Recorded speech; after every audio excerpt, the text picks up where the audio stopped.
Today we talk about how can you add a coupon on your Wix app. We go to figure out the solution or know how you can do that on your app.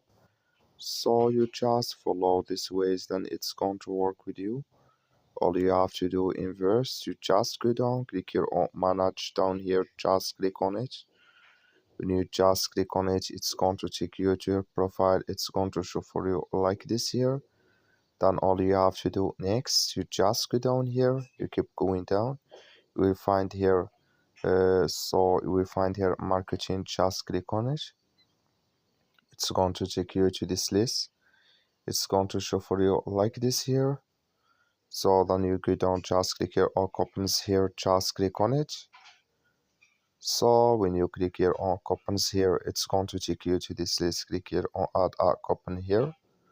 You come to this list and here can you add it. Just click on it. Here I have no discount yet. Here I have no offers, but if you have it, can you add it here in this list your code? Then you click on next, then it's going to add with you here. So then here can you add a price here. That's all. Thank you for watching. Don't forget to support us by like